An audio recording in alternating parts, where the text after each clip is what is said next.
ચલો આજે આપણે પ્રિયાંશને બે અંકોના ગુણાકાર બે અંકો સાથે કેવી રીતે ઝડપથી આનો જવાબ લાવી શકાય એ રીત દ્વારા પ્રિયાંશ આપણને જવાબ આપશે.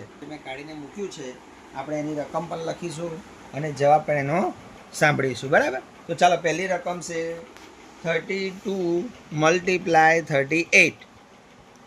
1216. Very good.